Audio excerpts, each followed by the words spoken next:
Hello, everybody. It's been 3 days since our nation's capital was attacked, resulting in untold personal and material suffering and damage. Now, I wasn't planning on producing a new Friar Place video right now, having just done so a few days ago. But given the circumstances as well as the directions some of the emerging commentaries are taking out there, I kind of feel a need to. So, for what it's worth, some thoughts of one Franciscan friar on what's being called the darkest day in our nation's history. Stay tuned.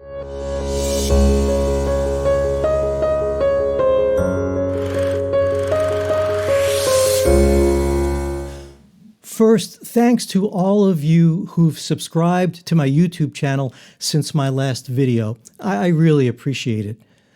The Friar Place is not where you'll find sensationalism or clickbait, only a humble attempt to give voice to a non-dualistic point of view within a culture that has become all too comfortable with a black and white way of thinking.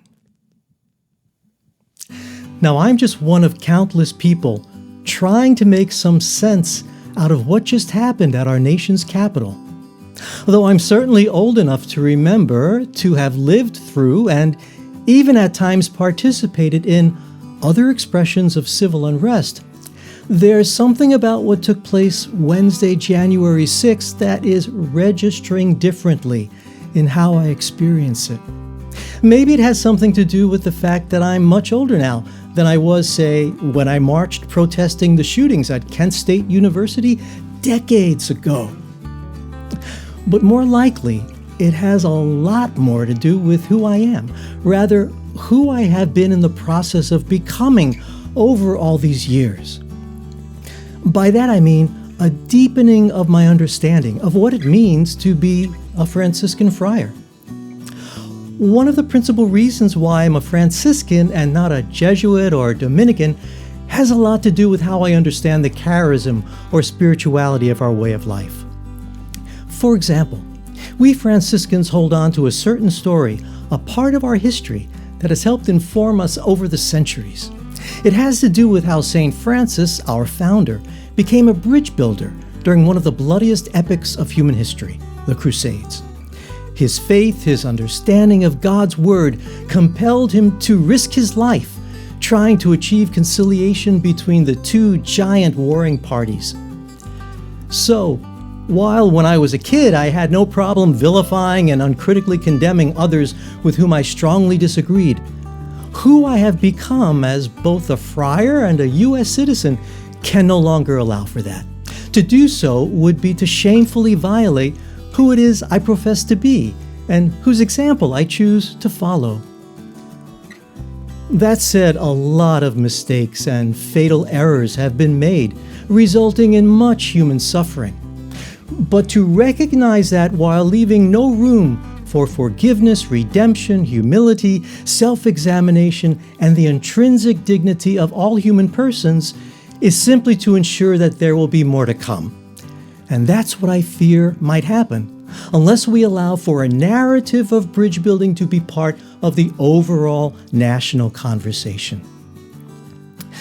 The 6 provinces of the Order of Friars Minor, the Franciscans in the United States, are in the process of reconfiguring and revitalizing ourselves into one new province. As a part of that process, we're wondering how we can best serve the Church in our society in the 21st century and for centuries beyond.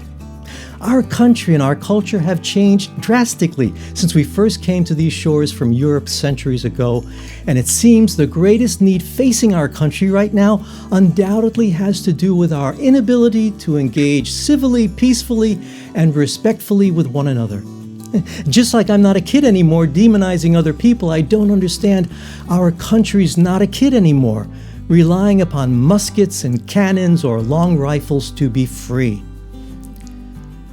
Now, last year, during all of the protests following the unfortunate death of George Floyd, I produced a video called Whose Side Is God On?, wherein I talk about the important difference between the human notion of favoritism and what it means to be favored by God. I'm thinking now might be a good time to bring that one back. You'll find a link to it in the description below. We've got a few bridges out there to build. Peace and all good.